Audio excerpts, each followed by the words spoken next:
Grateful again for a chance to look at your word in the bigger picture. And we ask God that you would speak to us here this afternoon. Grateful for the opportunity and thankful that you can put us together now this afternoon. In Jesus' name, amen. All right, amen. Okay, so the book of 1 Chronicles.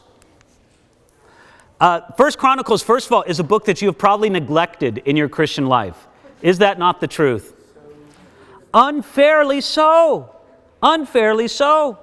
Because it's only the first 11 chapters of 1 Chronicles that's all about the, just the name after name after name after name. And this is what you got to think about the name after name after name is, I'll be very honest, for you and I, it's not all that interesting. But it's very important in God's plan. Because God really needed to have this nation through whom He brought forth a royal and messianic line, to have a nation that established the priesthood, and that was kept track of through family lines. All these things together were very important. It's kind of like this. For the most part, reading somebody else's will is pretty boring unless your name is mentioned in it.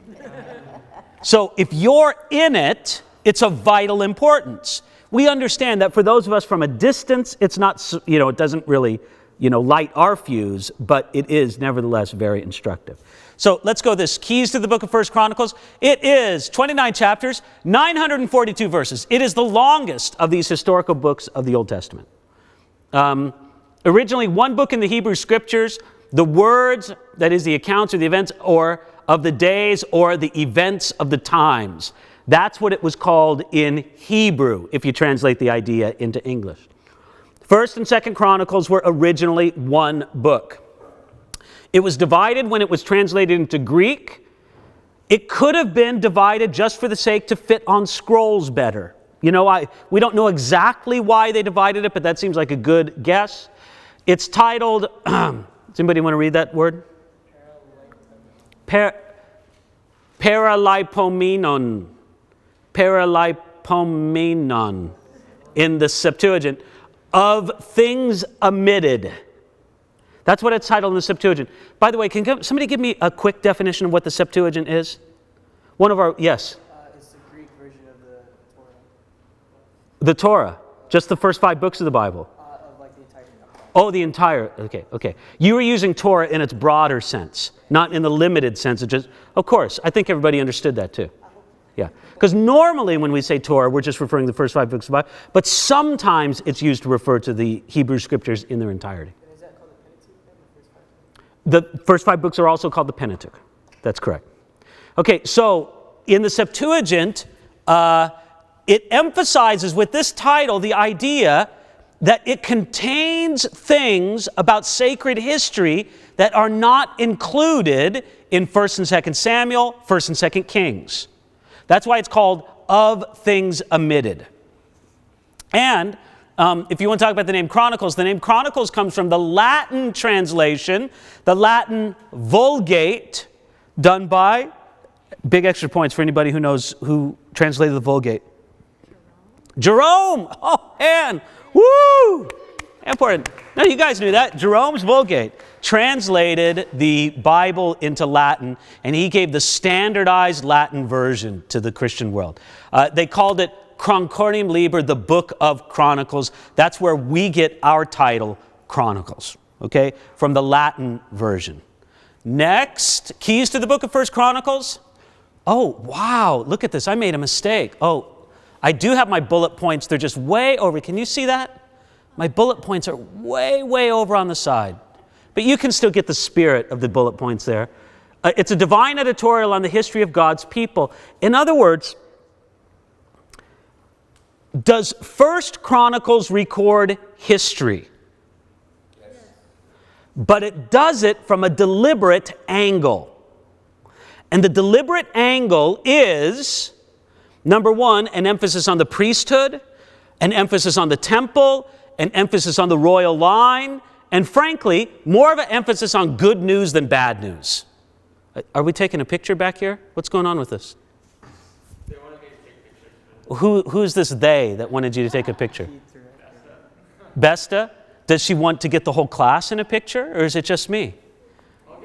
Shouldn't some students, should we pose something? Should we get a couple students up here, and it's like I'm talking with them, you know, as if I were actually here for the classes, to kind of give people that idea? This is what it's come to. Whenever I am here, they take actual photographic evidence of it, because it's there. You're just good the way it is? Yeah, I'll take a bunch. Oh, you'll take a bunch? Okay, okay. In other words, if it's okay with me, you'll take a bunch, right? Yeah. Okay, good, good. That's fine. Okay, second point. It tells, First Chronicles tells the story of David's reign with a special focus on the temple and the priestly service. Understand this, First Chronicles is about David. It's actually pretty cool when you think of the breadth of the book. It begins with who? Who does First Chronicles begin with? Adam. Who does it end with?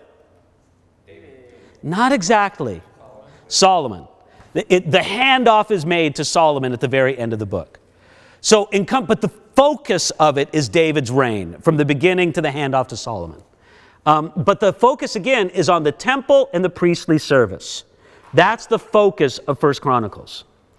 This kind of introduces us a little bit into kind of some of the historical aspects of the Gospels, where you have the same history looked at from slightly different angles. Matthew, Mark, and Luke record the same life of Jesus that John does, but John deliberately takes a different angle in the approach. Well, you have the same kind of dynamic basically going on between 1st and 2nd Samuel, 1st and 2nd Kings, that group together, Samuel and Kings together, and Chronicles. The same history, but looked at from a different angle. Okay. It also summarizes Israel history since Adam through genealogies, and then it records the reign of David.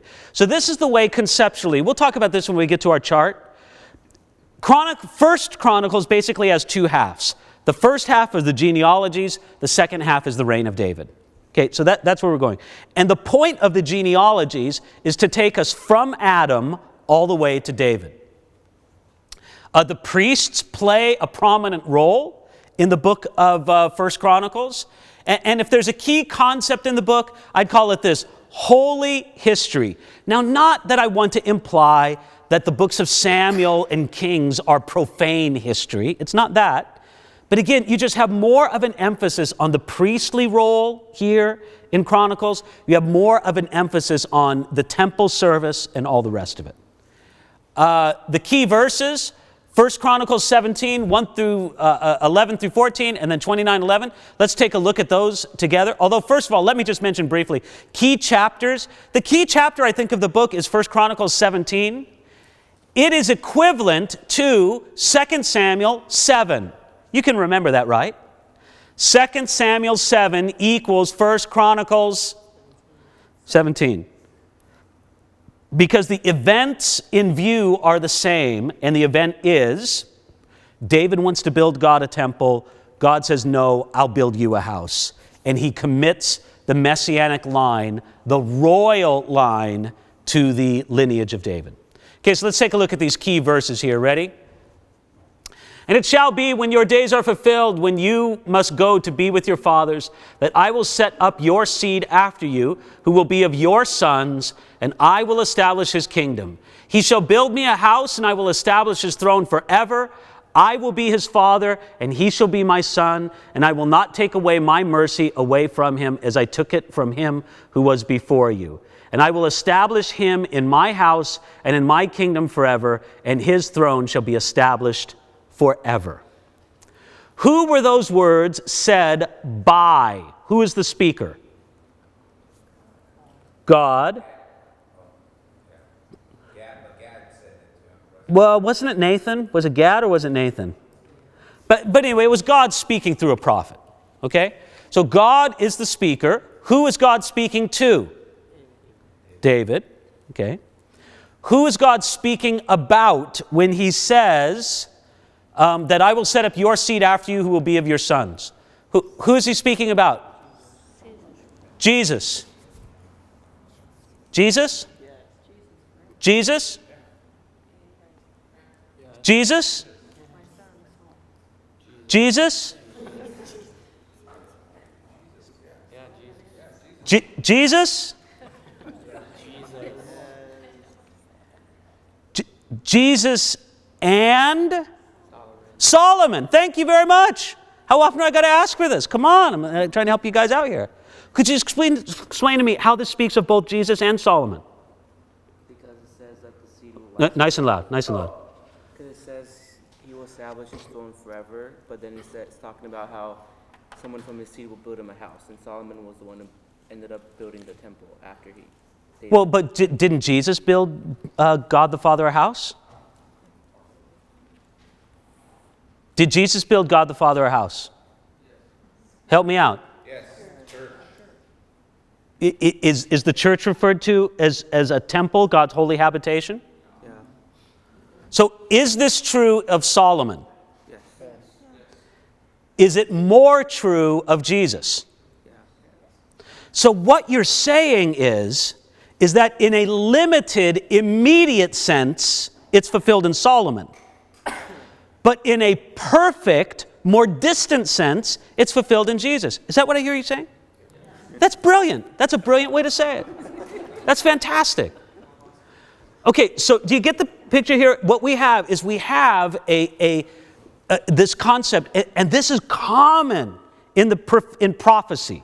In the Old Testament, in the Hebrew Scriptures. It's common to have this idea of a dual fulfillment. You have an immediate fulfillment that is partial, but then you have an ultimate, perfected fulfillment that's distant, and usually the perfected fulfillment is found in Jesus Christ.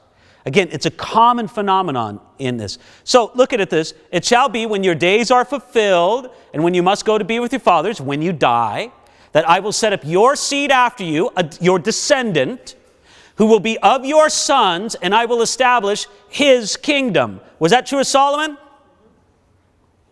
Yes. Thank you. Come on, let's get a little warmed up here. Was it true of Solomon? Yes. Was it true of Jesus? Yes. But you see, partially true of Solomon, perfectly true of Jesus. He shall build me a house, true of both of them. I will establish his throne forever. True of both of them. Again, partially and perfectly. I will be his father and he shall be my son. And look at this. I will not take my mercy away from him. Somebody explain to me how that was fulfilled in Solomon's life. How was it fulfilled in Solomon's life that God's mercy was not taken away from Kenny? That his mercy wasn't taken away from him? Was not taken away from Solomon.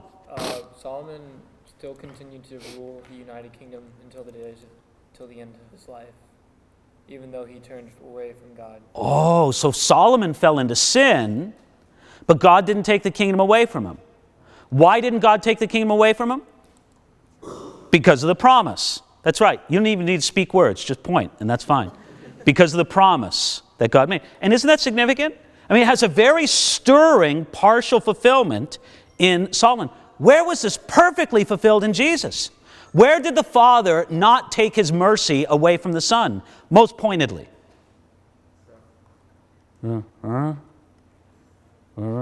Somebody said something there. I didn't really catch it. What was it? What's that? Nothing. Okay, I got it wrong. What if it was the right answer? So say it loud. Come on. Maybe it was. I don't even know what I said. Come on, say it loud. I thought I heard you say it. No, come on. I heard you say at the. You said it. You said it at the cross. That's the right answer. Hello? Yes, of course it is. So check this out. Here is. Okay, now was Jesus ever a sinner? No. Well, was Jesus ever treated as if he were a sinner? You see, this is the thing. On the cross, and that's exactly the right answer, on the cross, Jesus was treated as if he were a guilty sinner, yet the Father did not take his mercy away from him. And the evidence of that is the resurrection. So you see these things fulfilled in a partial sense in Solomon, in a perfect sense in Jesus. I will establish him in my house and in my kingdom forever, and his throne shall be established forever. Again, perfectly fulfilled in Jesus Christ. So you see why this is such a key verse in 1 Chronicles. It really builds so much of redemptive history later upon this. Is now Marley running the camera? I'm just asking. I just kind of want to know who the cameraman or the camerawoman is. All right, good. I mean, are you like taking a lot of pictures or? I haven't taken one yet. Oh, okay. It's just so dark in here. Yeah, I'm sorry. We should get better lighting in here. So yeah, so it could be more like a photo studio. Yeah, exactly. Yeah. All right, forget that. All right, 1 Chronicles 29:11. And this is just a cool statement by David, one of his psalms in here that speaks about him thanking God for the establishment of the kingdom. Yours, O Lord, is the greatness, the power and the glory, the victory and the majesty, for all that is in heaven and in earth is yours. Yours is the kingdom, O Lord, and you are exalted as head over all. I don't know, I just love that passage. I just love it how David is praising and exalting God for the establishment of his kingdom. Yes? Is that where that prayer is at? Because there was this prayer and it was just incredible. It was Yeah, I think that's it. I think there's 2 prayers of David towards the end of the book, and that's probably no doubt one of them that you're thinking of. because those are really powerful words. I mean, taken as a whole in his confidence to God. Yes. That I felt that would be applicable to my life to give me more confidence in my walk with God. Yes. Well, isn't this really it? I mean, we see what God did in the life of David, and we realize that he's the same God yesterday, today, and forever. And we realize that he gives us reason to praise him just the same. So, hold on, I'm trying to get my... David, in the verse before, the fact that it says The- I'll establish The previous screen, let's take a look at that. Okay, yes. at the very end, that I will establish my kingdom forever and his throne shall be established forever. Does that not eliminate Solomon as being a part of that there? It only really be referring to Jesus because Solomon's reign is not forever. David's line has not been. Well, but since David's line went through Solomon, you could say that in a very partial sense it was true. But not forever. Well, but David's line, since it went through, David's line is going through Solomon. So that's basically what I'm talking about. Yeah. Okay, yes? Just real quick, so at the, and I'm jumping ahead a little bit. So at the end, when Jesus was born, does the line come through his father Joseph or through Mary? That's what. Okay, does the royal line come through Joseph, or does the royal line come through Mary? Oh, that's a very good question. Does the royal line come through Joseph, or does the royal line come through Mary? Does anybody know the answer to that question here in this room? I would say Joseph because when they had to go to their town to register, he was from Bethlehem. And they said Jesus would come from Bethlehem. That's what the prophet said. Well, but both Mary and Joseph were descended from David. So, David Cuff, Pastor David Cuff, Calvary Chapel Mid-Valley, do you have any insight to shed on this for us? Well, it's both, but there's a blood curse on Jeconiah through Joseph, and so After the time of David, yes, one of the kings in David's line was so wicked that God pronounced a blood curse upon him. yes, And it was Jeconiah. Is that in Chronicles? 2 Chronicles, isn't it? yes. We're going to take a look at that next week. And so obviously, physically, it's through Mary, but yet she was a virgin, so it's obviously, through the Lord and the Holy Spirit, but blood-wise, it's through Mary. But both of them were of royalty. Well, okay, but only one of them was of the royal lineage with the right to the throne, and that was Joseph's. They're both traced back to David, okay? They're both traced back to David, but if I remember correctly, isn't it through different sons of Solomon?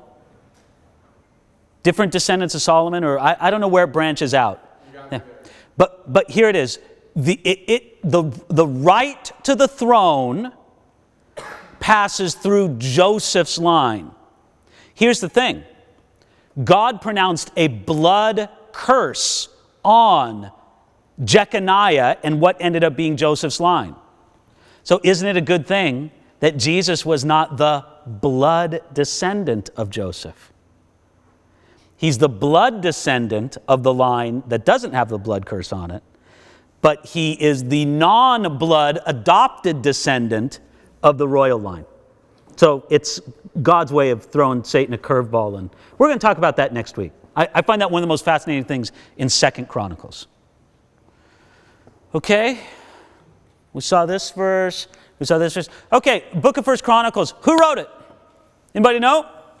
Who wrote it? It was a good statistician. It was somebody really good at their job. Yeah, who wrote it? Who wrote it?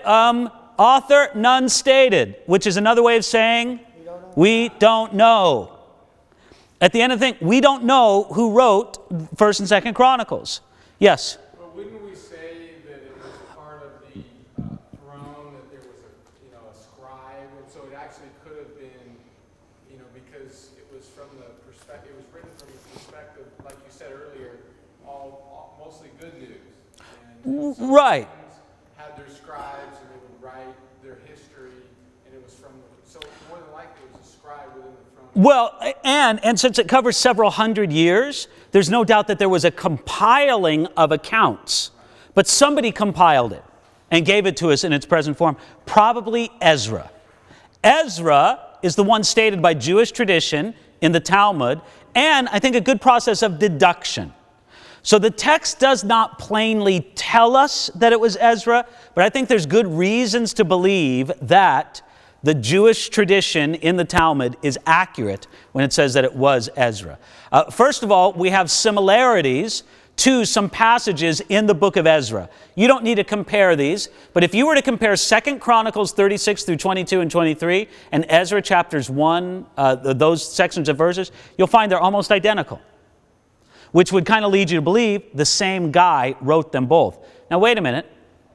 Why am I talking about who is the author of 1 Chronicles while trying to make a link back to 2 Chronicles? Help me back with the logic here. Originally one book together. So whoever wrote 2 Chronicles also wrote 1 Chronicles.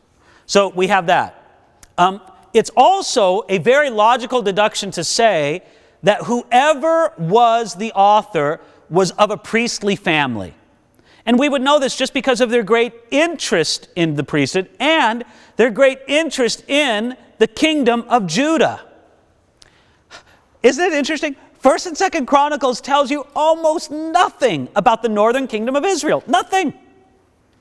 The northern kingdom of Israel with Ahab, with Ahaziah, with Omri, with blah, blah, blah, whoever, with Jezebel, with Elijah, with Elisha, almost completely absent from 1st and 2nd Chronicles. It's a very Judah-centric view of this sacred history.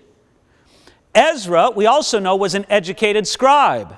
How do we know this, you say? Well, I'm glad you asked. Oh, wait. Oh, did I not put that verse in? Oh, no, there it is. This Ezra came up from Babylon, and he was a skilled scribe in the law of Moses, which the Lord God of Israel had given. Okay? Ezra, an educated scribe, he's just the kind of guy who would have written this. And some people think that 1st and 2nd Chronicles and Ezra were originally all one book. That has some things going for it as well, that idea. So, I think we have good reason to believe, not absolute certainty, but a very strong candidate for the role of author of this is Ezra the scribe. What's a summary of the book of 1 Chronicles? Well, we're going to take 1st and 2nd Chronicles together. That means next week I just can copy this slide into the presentation next week, and I don't have to do a whole new one for this. 1st and 2nd Chronicles describe the same period of history as recorded in 2 Samuel through 2 Kings. Now, why don't I include 1 Samuel? Because First Chronicles picks up the story of David essentially with his coming to the throne, which happens in 2 Samuel, not 1 Samuel. So really, the events of 1 Samuel are pretty much ignored in the book of 1 Chronicles. So we pick it up from the book of 2 Samuel through 2 Kings, but with different perspective. Samuel and Kings give a political history of God's people. Chronicles focuses on a religious history with attention to the priestly and spiritual perspective. Okay? Any questions about that summary? All right, we're good. Genealogy. Let's think about the idea of the genealogies. Everybody gets hung up on the genealogies in First Chronicles. And I mean, what I would do if I was kind of a mean teacher is I would make students get up right now and read aloud, like the first or the third chapter or something like that, and have to deal with all those difficult names. But I am not such a cruel teacher. I am not. And we just recognize the different genealogical aspects of those things. Now, it basically takes it from Adam, that's the beginning point, to the time of Zerubbabel's grandsons named Palatiah and Jeshaiah. Who's Zerubbabel? Led the rest of the Israelites out where? From Babylon? To where? Kind of. There's a better description for him. I'm not saying, yes, governor. That's the word we're looking for. He was the governor of Judah after exile. So what you said was accurate, but more so what we think of him as the governor of Jerusalem and Judah after the Babylonian exile. So that's where we go. We go from the time of Adam to the time of Zerubbabel's grandsons. Now, the genealogies in 1st and 2nd Chronicles are not necessarily complete genealogies. Let's remind ourselves of that. We take a look at, okay, has anybody ever heard of a guy in the medieval ages known as Bishop Ussher? Any? Bishop Ussher. Bishop Ussher was the guy who did a famous chronology of the scriptures. And he determined, I forget what the date was, he determined that creation happened on October 4th, 4004 BC at 3 o'clock in the afternoon or something like that. He went back and did a Bible chronology. And he did it by taking a look at the genealogies and the lifespans and adding one to another. But this is one thing that we have to recognize, is that the biblical genealogies don't necessarily claim to be complete. You can skip generations in a Hebrew genealogy, and it's okay. Sometimes just the leading lights. So you just can't walk back the years or the genealogy and say, okay, we know exactly when creation was, because we don't know what generations may have been skipped in the midst of. Now, logic would kind of try to tell you that if there were generations skipped, it's not like there were more skipped generations than stated generations. This isn't an excuse to say, oh, well, really what we have here is the record of 1 billion years. You have one guy, and then 1 billion years later is another descendant. We're not talking about that, but we're just talking about this idea that we understand that genealogies can skip generations. Next, we recognize that there's an emphasis on David's royal line and the priestly line. That's a clear emphasis within the genealogies. Next, we have it basically divided into two sections. We have it divided in the patriarchal period.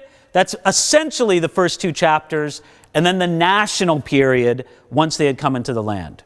Okay? So instead of really going through the genealogies piece by piece, we're just going to kind of look at them in a bigger sense conceptually, and we'll get to that in a little bit. How does the book of 1 Chronicles advance God's plan of redemption? Well, I would say at least in 3 ways that I could think of, and I welcome additional suggestions.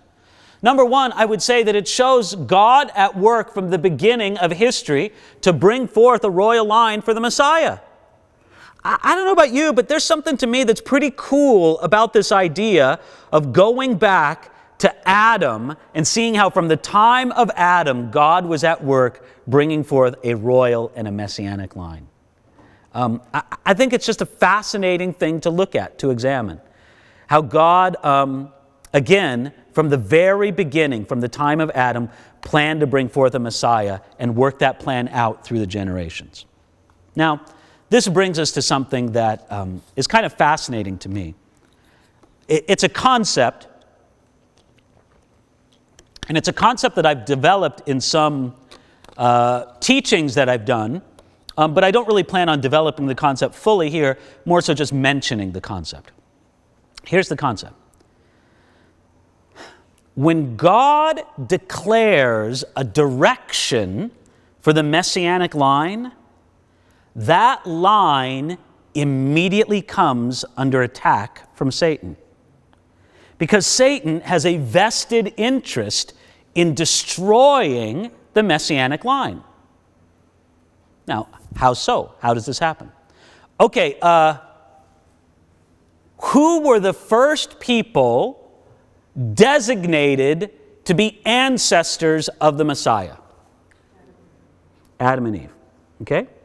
It was during their life that the announcement came, what? The famous proto-evangelion in Genesis chapter 3, where he says, God, in cursing the serpent, says that the seed of the woman, you shall strike his heel, but he shall bruise your head. You're going to deliver a superficial wound to the seed of the woman, but he's going to deliver a death blow to you. He will bruise your head.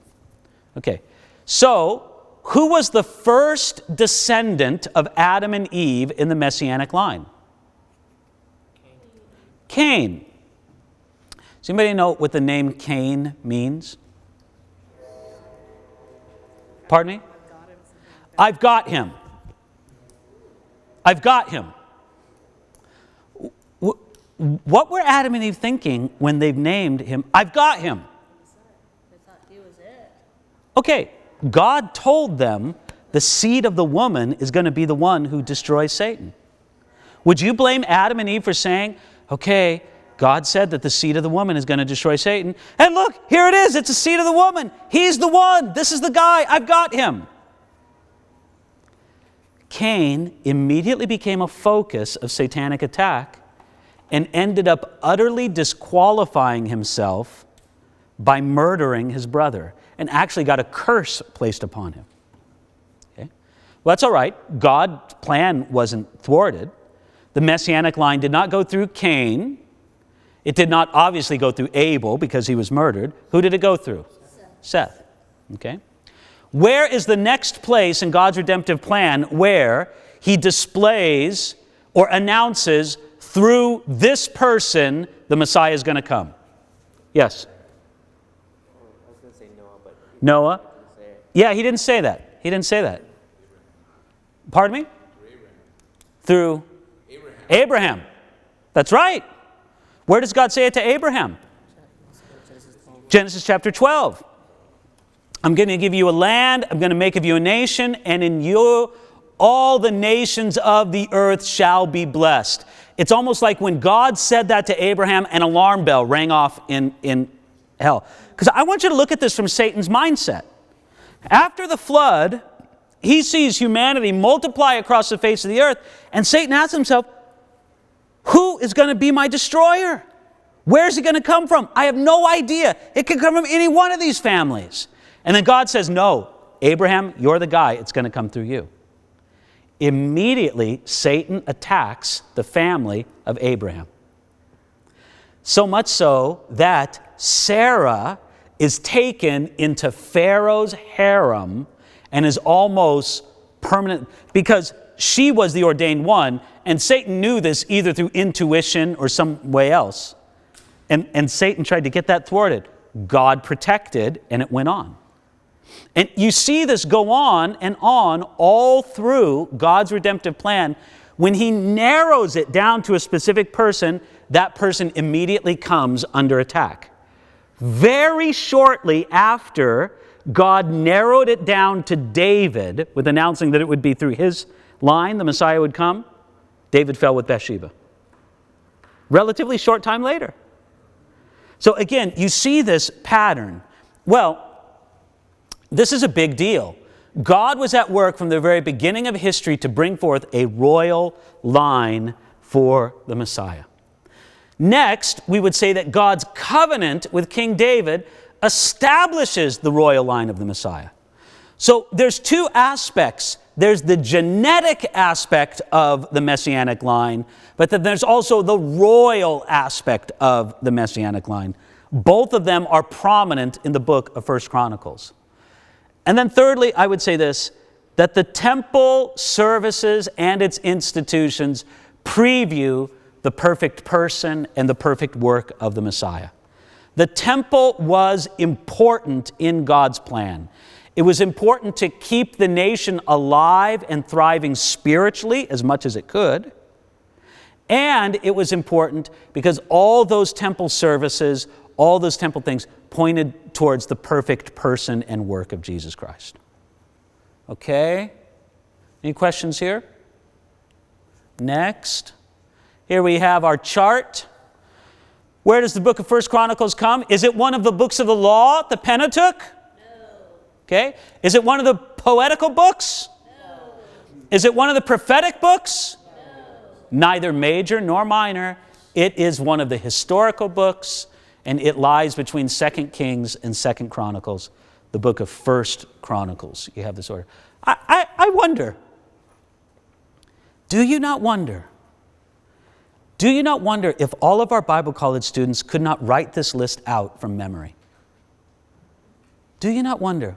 Would that not be a marvelous thing if they were expected, like perhaps on the final, to write a list like this out from memory? You know, no reference to their Bible or anything like that, but they just sit down and they're expected to write out this list, at the very least through these two columns. I mean, would there be any excuse for Bible college students to not know this list? Would there any possible excuse for that? I couldn't think of it either. So, okay. Next. Okay, here we go. The book of 1 Chronicles. First of all, we have here the focus. You have in the first 10 chapters the royal line of David, and then from chapter 10 on, the emphasis here, the royal line of David. David doesn't appear on the scene until chapter 10 with the genealogy that's specific to him, but it's the royal line leading up to David in the first 10 chapters, and then you have the reign of David from chapter 10 on. Okay? Clear enough? That's just how the book is structured. Now, actually, the first 11 chapters of the book are genealogies, but chapter 11 and 10 too, I believe, are genealogies of David. So that's why we say regarding the reign of David. Next, the topic. Here we have genealogy and ancestry, the emphasis right there in this section, chapters 1 through 10. Here we have the emphasis on history and activity.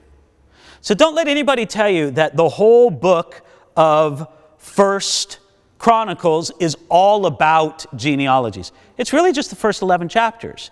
After that, it gets into history, and very engaging history, if I could say so. Next, we have the references. These are the chapter markers here. First, we begin with the genealogies of David and Israel. Then we have the accession of King David. In other words, his rise to the throne, I should say.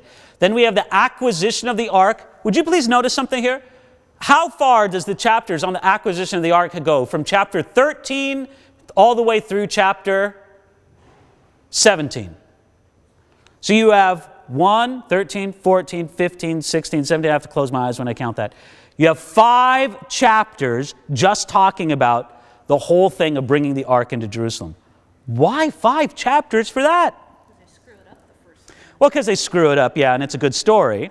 But the reason for it is because it's important to the chronicler. Can I just say, and I'm not casting any kind of judgment here, this is more important to the chronicler than it is to the writer of 2 Samuel. It's just more important to him. He's more interested in the things having to do with the ark and the temple and the priestly service. So was it of no interest to the guy who wrote 2 Samuel? No, he includes it in there. but it's of more interest to the chronicler. See, so I'm just trying to give you a feel of this. Then you have the victories of David, different battles he won.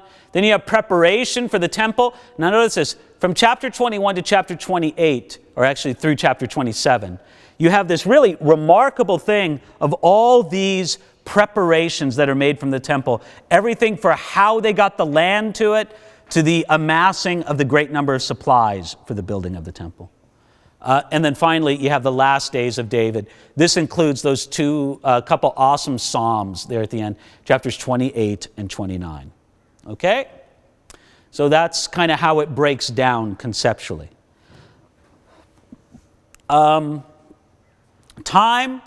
here we're dealing with thousands of years in the first 10 chapters, and then here we're dealing with about 33 years.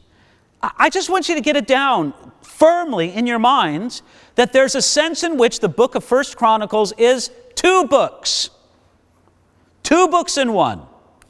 One is the story of the genealogies, and then it's the story of the reign of David. Okay? How does this fit in the Old Testament history chart? Well, check it out. What is represented by the barbershop barber pole here? What's represented by that? The genealogies, absolutely so. The genealogy. So you get the idea here? Here's the genealogies working their way through all these thousands of years. And then the red part, what does that represent? Pardon me? Yeah, David's reign. Okay? So you have mention through genealogy of all this part, but the 33 years or so, that's dealt with right here. Okay? No question about this? Next.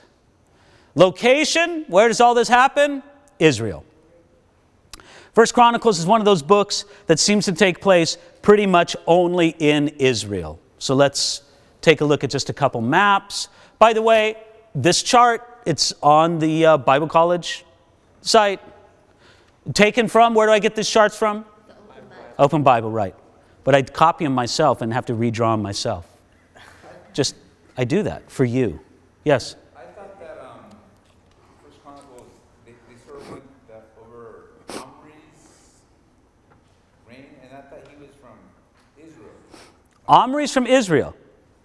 They don't talk much about, but they don't talk at all about Omri. What, are you talking about genealogies? Talk about his reign and how he came to power. I thought that's what No. that I had read. I think you must be talking, because again, Omri was after the time of Solomon, and First Chronicles ends with the reign of Solomon, with the beginning of the reign of Solomon. Okay? Yeah. Okay, take a look at the map.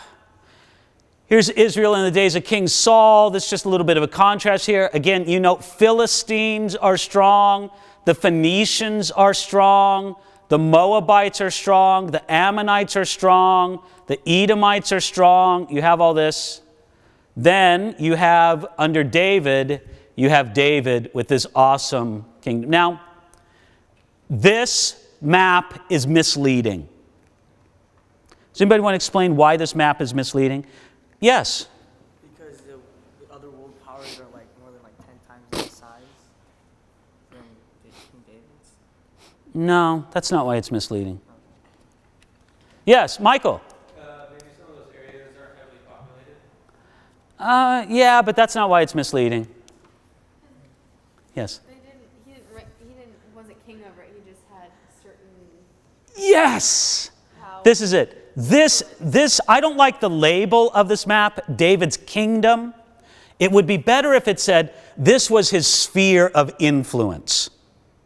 For example, did the Moabites still have a kingdom down around here? Yes, but they were a subject kingdom to David. So the Moabites still had their kingdom. David was not the king over Moab, but the king over Moab paid him a lot of money every year in tribute. So this describes not so much David's kingdom as David's influence, his sphere of influence. He ruled over approximately like this area right here, approximately so. He ruled over that, but areas out here were subject to him and paid him tribute. So that is kind of a substantial difference, and the title of this map is a little bit misleading. Okay, but again, this is impressive. This is the kingdom that he gave to Solomon. All right, next. This is something that I think is fascinating in the book of 1 Chronicles. You have a mixture of omissions and additions, and this is kind of interesting. You take a look and compare the history presented in 1st and 2nd Chronicles and the history that's presented in 2nd Samuel and 1st and 2nd Kings. And you say, where are they similar and where are they different? Well, there's a lot of things that the chronicler leaves out, that he omits. For example, there's no mention of David's struggles with Saul. Isn't that fascinating how that takes up a lot of time in 1 Samuel? It's a major part of the story, a major part of David's life. Chronicler doesn't even exist. He omits David's 7-year reign in Hebron. He just kind of conflates the whole thing into David's rule in Israel. That's what he's emphasizing. He doesn't talk about David's various wives. As far as the chronicler is concerned, David has one wife, and that one wife is Bathsheba. So it's not like he doesn't actually say that David had no other wives, but there's no emphasis on the other wives at all. The emphasis is all on Bathsheba. David sinned with Bathsheba. Is it included in the Chronicles? Nope. Just not really talked about. I forget whether it's mentioned. Anybody, you guys just read the book this last week. Is it mentioned to your memory? And to my memory, it's not even mentioned. Not at all. You kind of go, what kind of whitewash is this? Well, again, it would be a whitewash if we didn't have 2 Samuel. But since we have 2 Samuel, we realize that it's taking a look at the same man from a different angle. And then Absalom's rebellion against David. Man, this was a huge thing. Don't you think it's a big deal when your own son tries to murder you and take the kingdom from you? That's what Absalom did. A huge deal. It's kind of mind-blowing. Not even mentioned at all. So again, you can kind of get the feeling of the chronicler. The chronicler, you can almost get the idea, especially in 1 Chronicles. 2 Chronicles, not so much, but especially in 1 Chronicles, you kind of get the idea that the chronicler is saying, you know, there's just so much bad news in the world today. Let's talk about the good news. You know, and so he's emphasizing the good news. All right, what's next? The additions. Well, there's a greater stress on David's deep spiritual commitment, his courage, and his integrity. Now, again, I want to ask you, are these themes absent from 1 and 2 Samuel? No. But they're just more demonstrated, more present in 1 Chronicles. Also, what's mentioned in here that's fascinating, but not dealt with in 2 Samuel at all, are David's great contributions in preparing for the temple that Solomon later built. I remember, some years ago studying through 1 Chronicles and just being blown away at how David pretty much gave Solomon a build-it-yourself temple kit, where it's like just, like it came like a great big box from IKEA, with everything inside of it, and all Solomon had to do was put it together. But David even said, I'll even arrange for the technicians from IKEA to come out and fix it for you. I mean, David prepared for everything having to do with the temple, but Solomon was the guy who actually built it under his reign. And then, of course, the great addition as well is this emphasis on priestly service and organization within the book of 1 Chronicles. It's a big deal. How the Levites, how the priests are ordered. You can tell it was written from a time. Now, here's something else to think about. Who are we suggesting wrote the book of 1 and 2 Chronicles? Okay, Ezra. Can somebody tell me something about Ezra? What times did he live in? After the captivity. Where did Ezra live? He lived in Babylon, but he went back to where? To Jerusalem. What did Ezra do in Jerusalem? He rebuilt the temple. And what did they do when they rebuilt the temple? Yeah, they reinstituted priestly service.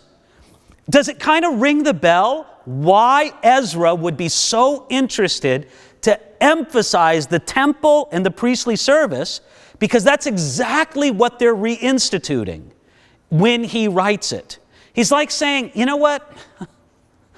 Here we are, a handful of people come back from Babylon into Jerusalem. We don't really need to hear about David's mistakes. We need to hear about David's courage. We don't need to hear about him and Bathsheba. We need to hear about David's heart for the temple.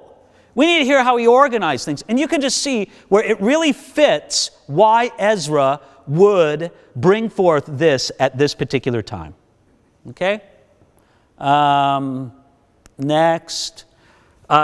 Just kind of, we're going to walk our way through the book of 1 Chronicles. Ready for this? First of all, in chapter 1, you have the genealogy from Adam to Abraham. Adam to Abraham. Everybody know who Adam is? Everybody know who Abraham is? Okay. Then we have the genealogy from Abraham to Jacob.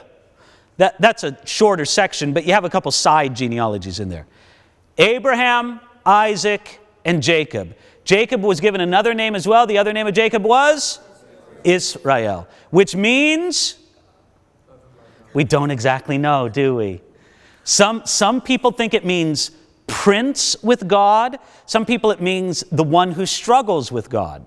And in the wonderful way that the Bible does this, it's one of these things that is like deliberately ambiguous. Deliberately ambiguous. Okay, then you have the genealogy from Jacob to the time of David. That's chapter 2. Then you have the genealogy from David to the time of the captivity. That's chapter 3. Then you have a breakdown of the genealogies of the 12 tribes. That's 4 through 8 in more of a summary kind of fashion. And then you have the genealogy of the remnant, chapter 9. What do I mean by the remnant?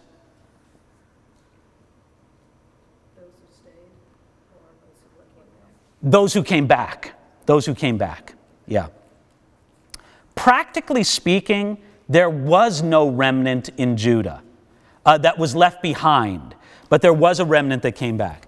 And just so we have this square in our minds, we're going to talk about this more when we get into the books of Ezra and Nehemiah. But what percentage of the Israelites who were carried away into captivity and their descendants came back to Jerusalem? Yeah, somewhere around 5%. Isn't that kind of shocking? 95% of them thought Babylon was just fine. You know? And now, I don't want to make them out to be bad guys. Because, is it Ezekiel or Jeremiah? I think it's Jeremiah. Where God told them, listen, go to Babylon and live there. You know, build houses for yourself. Make businesses. Do it. Don't go there, you know, and put your whole life on hold. But go there and do it. And they did. Yeah, and occupy. And a lot of them built good lives for themselves in Babylon. We don't fault them for building good lives for themselves in Babylon, but we still are left with the feeling that more of them should have come back. More than 5%. But again, God often works through a remnant, and he was certainly doing so at this particular place. Okay, that's the genealogy of the remnant. This is Book of Chronicles, part 1. Okay, part 1, chapter 1 through 9. Now let's take a look and walk through part 2. I got a little bit of delay working on this. It's not so snappy. Part 2, first you have the death of Saul, recorded in 1 Chronicles 10. Then you have David anointed as king, chapter 11. David's conquest of Jerusalem. Now again, why is the conquest of Jerusalem important? Because they had not conquered it. Joshua had conquered it from the Jebusites. That's right, but why is Jerusalem important? That's where the temple's going to be. It's of special importance to Ezra. And, okay, check this out. Not only is it where the temple is going to be, but when Ezra writes this, it's where they've come back to. Don't you see that in a way, almost, they feel we're conquering Jerusalem all over again? Now, they're conquering it from different enemies. They're not conquering from the Jebusites. They're reconquering it from the rubble, is what they're reconquering it from. So they conquered Jerusalem. That's chapter 11. Then you have a description of David's mighty men. Again, kind of getting to the feel of this. Why is Ezra into recording the courage and the heroism of Israel in that day? Because Israel in his day has to be courageous and heroic. So he's happy to set forth these examples to them. Then you have the bringing of the Ark of the Covenant into Jerusalem. That's chapter 13 and then 15 through 16. Then you have the prosperity of David's reign described in chapter 14. Then you have the Davidic covenant. We discussed that before, this covenant that they made, God made with David. Next, you have a description of David's military victories, chapters 18, 19, and 20. Then you have David's sinful census. Can somebody describe some of this for me? What happened with David's sinful census? Well, Satan moved against who? David. To do what? To take a census, to number Israel. Well, why was that a bad thing? How often do we take a census in the United States of America? 10 years. Every 10 years. And are we under the judgment of God for that? Don't answer that question. Okay, so why was it wrong for David to do this? God said, don't do it. Any thought of a principle behind that? You're counting yourself as the power you have. God does. Yeah, and I've also heard this, that in the Hebraic mind, you only count what you own. And that kind of makes sense to us, right?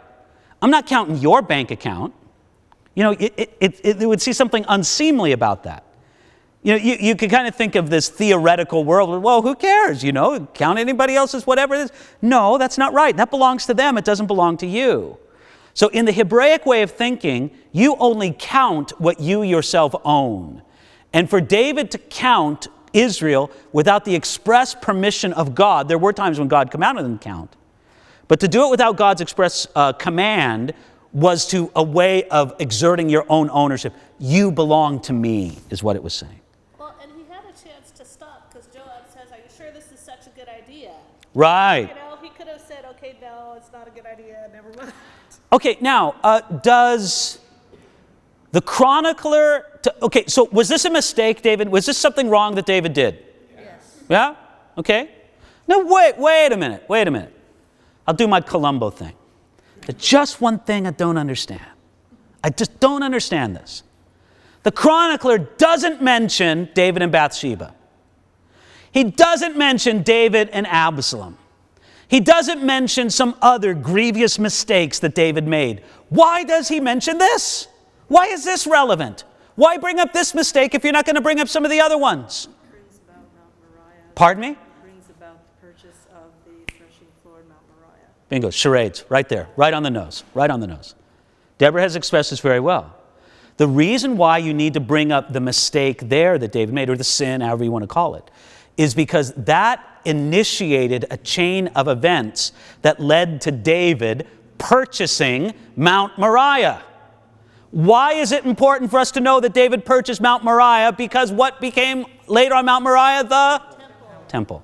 You see, it all comes back to this. So this kind of gives you a grid for understanding 1 Chronicles.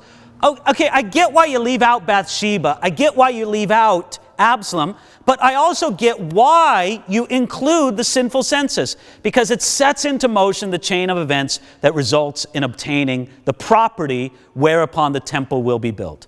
Then you have 22, the materials for the temple. 23 through 26, you have the organization of the temple leaders. And if I can just say, this is one of the things that kind of blows my mind the most. I mean, David was setting up, virtually he was setting up the work schedule and the lunch break schedule for the temple staff for once Solomon built it. I mean, I just see David at work in there, you know, and go, okay, and then this shift, they got to take a break between this and that, and let's make sure the coffee break room is set up for them. And, you know, he's like, and let's have a vending machine in there so they could get something to drink. And, you know, he's planning everything in the minutest detail.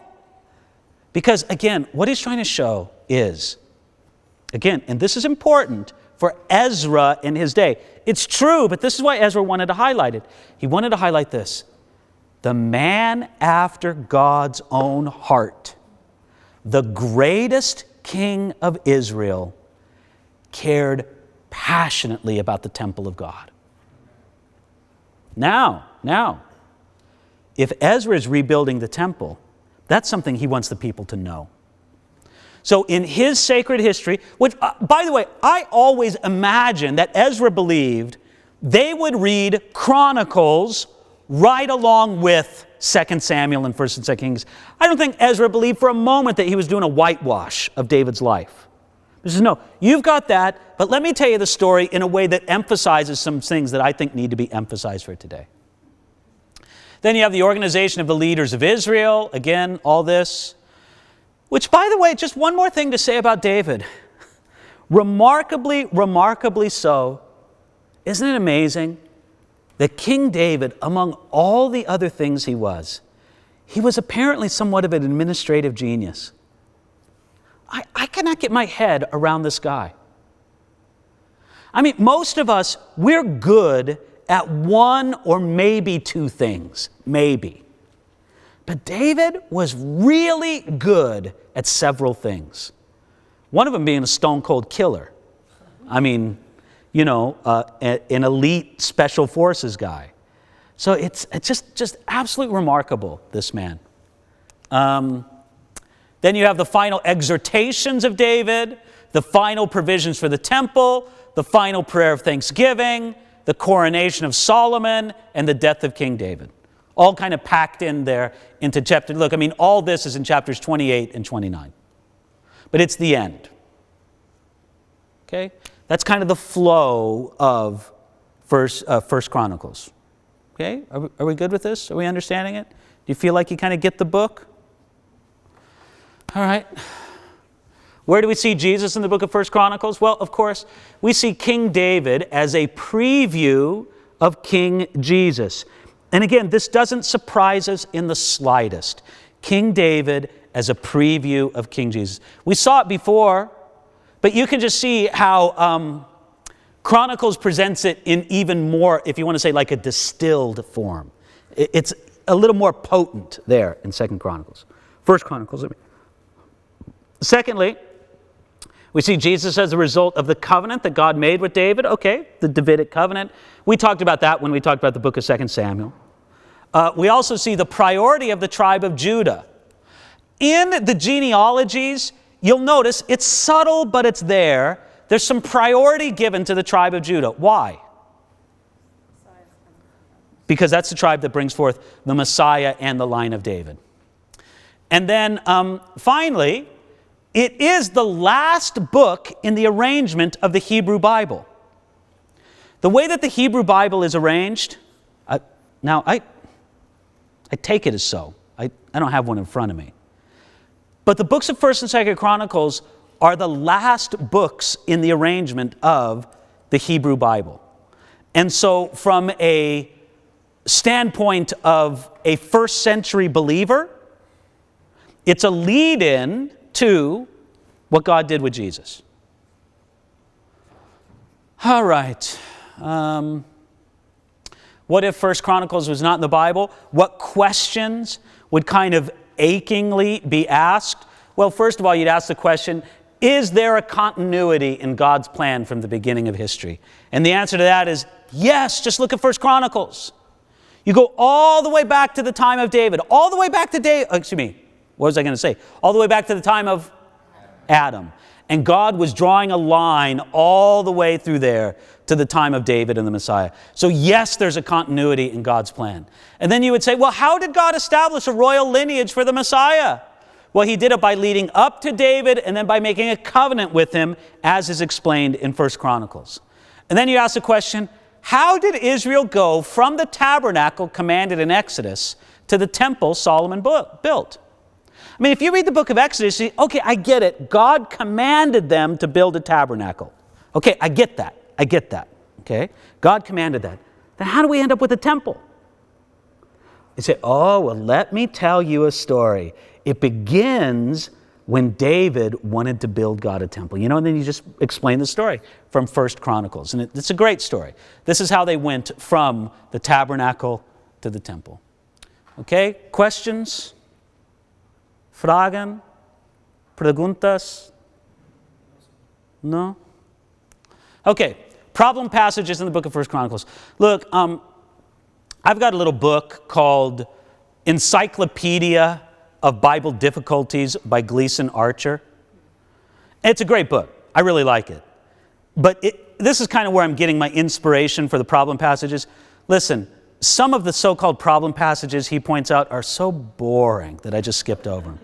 They're just like, you know what? That's not a problem to me. And boy, anyway, I think you get what I mean.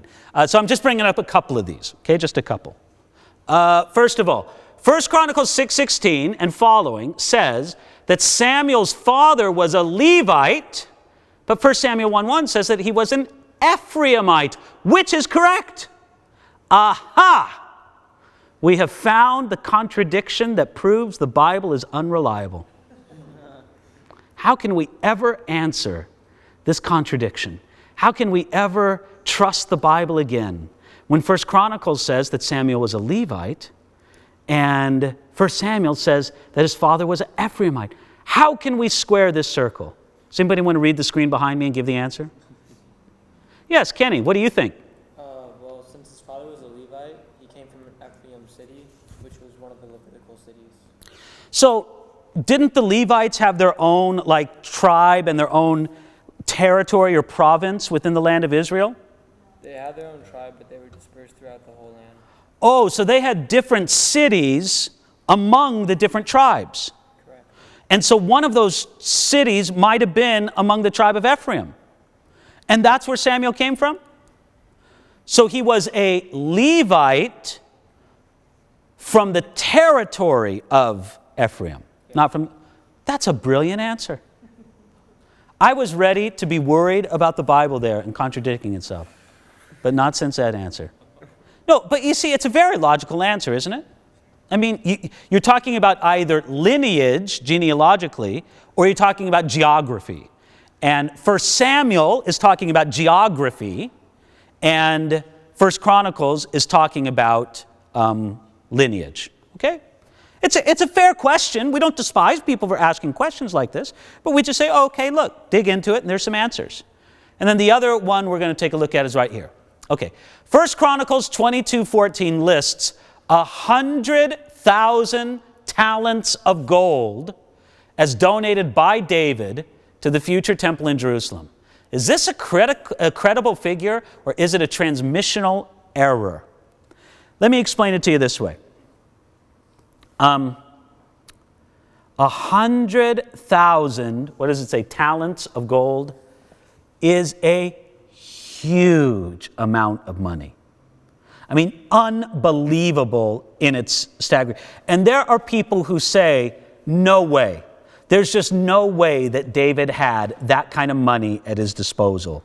The figure must be wrong. It must be an exaggeration. It's like saying he had $50 zillion, or something like that. How can anybody believe this? Well, I think that Gleason Archer in his book, Encyclopedia of Bible Difficulties, gives some very good answers. Okay? Number one, it's possibly a decimal point error in copying. Perhaps the proper number is 10,000 talents of gold. Listen, many times when you compare a numerical figure in Chronicles to a numerical figure in 2 Samuel or Kings, there's a discrepancy. And oftentimes it has to do with a decimal point or something like that. These things were copyist errors or whatever, no big deal. Okay, so that's a possibility. And 10,000 talents of gold is still a massive figure, but obviously it's only 10% of 100,000. Am I right on that math? Thank you. Okay, so that's a possibility. But it's also possible that they use different shekels.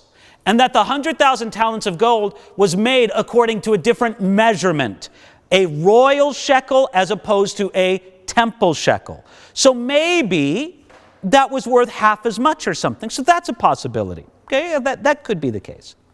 Or it could be the case, that he actually had that kind of dough. That he actually had. Okay, it's one of these things. It's crazy, but it's not impossible. It's not impossible that David had 100,000 talents of gold for the building of the temple.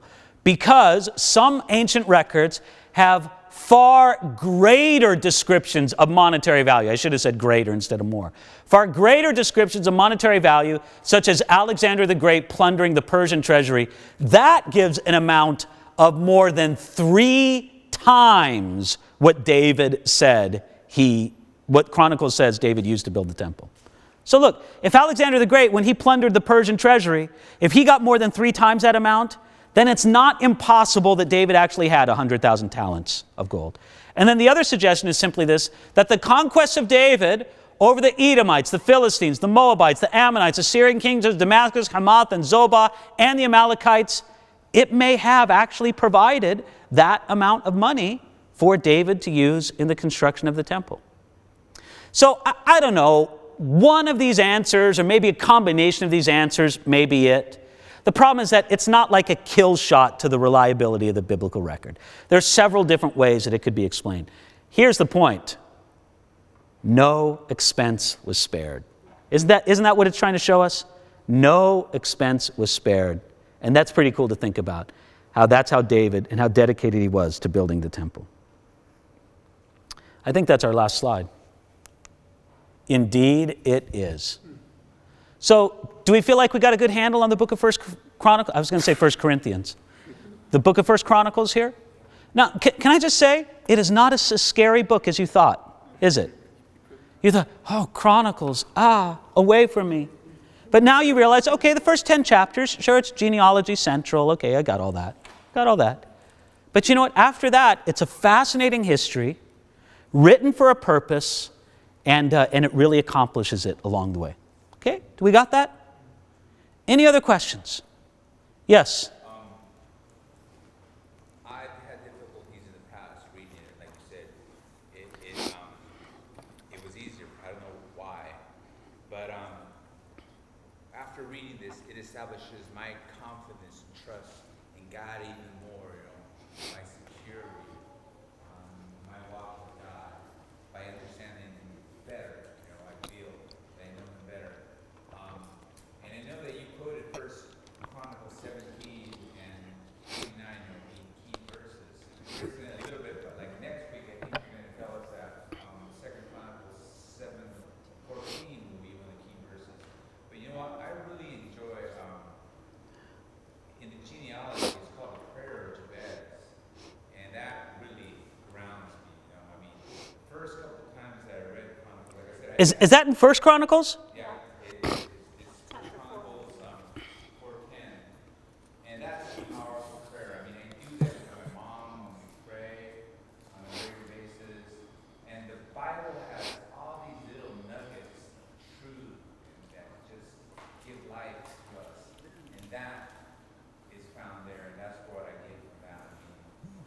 God, that you bless me indeed and expand my territory, and have your hand upon me, so I do no harm or cause any evil.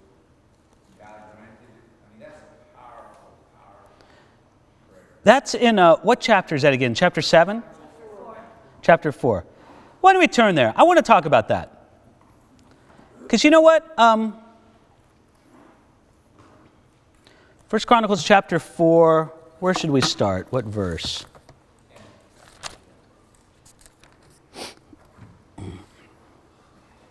Now let's start at verse 9. First Chronicles chapter 4, verse 9. Now Jabez was more honorable than his brothers, and his mother called his name Jabez, saying, because I bore him in pain. And Jabez called on the God of Israel, saying, oh, that you would bless me indeed, and enlarge my territory, that your hand would be with me, and that you would keep me from evil, that I may not cause pain. So God granted him what he requested. This brief mention of Jabez, I think, is really interesting. It's the only place in the Old Testament that we know anything about this man. And there was a town of scribes that's mentioned in 1 Chronicles chapter 2, verse 55, that may have been named after him or associated with him, but we don't know exactly for sure. So his mom called his name Jabez. The name's associated with pain or sorrow, no doubt surrounding the circumstances of his birth. Now, think about it, how important it was in Hebrews culture, the name of a person. The name was not just the thing that you called and identified them with, but it was supposed to be something that reflected either in fact or in prophecy something of their character. And so for the name like Pain to be called upon that's a tough name to have. But notice what he did. And Jabez called on the God of Israel. This is what we know this, is that he gained honor in the kingdom of God by prayer. He gained honor in God's kingdom by being a man of prayer. Now notice, first, he prayed to be blessed indeed. I like that phrasing. He said, he prayed to be blessed indeed. I know people who are blessed, but they're not blessed indeed. What do I mean by that? Well, they're blessed with good health, but did they use it to honor God or glorify Him at all? No, they use it to dishonor God. They're blessed with material resources, but did they do it to bless God and honor Him and to bless His people? No, they don't. I mean, you can see people who are blessed, but they're not blessed indeed. They have a fundamental dissatisfaction in their life, so they're not blessed indeed. And in the same way, those things that could have been a blessing to them end up being a curse. Now, he prayed for enlarged territory. Now note this. Almost all commentators believe that when Jabez prayed for enlarged territory, especially given where he is in the genealogy, when Jabez prayed for enlarged territory, what he was really praying for was the conquest of more Canaanites. In other words, God, give me the strength to drive out more and more Canaanites so that my territory will be enlarged. Matter of fact, Adam Clarke, he quotes a Chaldean translation of this, of the Old Testament. It has this line in it: and enlarge my borders with disciples. In other words, he said, not only do I want a bigger territory, but I want true disciples. I want scribes. I want blessing within that territory. And then he prayed that the hand of God would be with him and that he would be kept from evil. So again, this is the measure of his effective prayer, that God granted it to him. And check it out. I like this. He recognized that there was evil in the world. He recognized that he needed God to help keep him from the evil. And he recognized that he needed the hand of God to transform the pain that was in his life and to make it a blessing. No, thanks for bringing it up. Jabez is a remarkable character expressed to us just in 2 verses. Very good. Anything else to mention here? All right then. Father, thank you. And Lord, I think of circumstances in our life like Jabez, Lord. In some sense, we're born into pain, born into trouble. But Lord, we look to you and we ask that you would help us to drive out Canaanites and see our territory enlarged. That we, Lord, would be blessed indeed. Not just superficially blessed with more of this or that, but that we would be blessed indeed in your kingdom. Thank you, God. We praise you for it all in Jesus' name. Amen.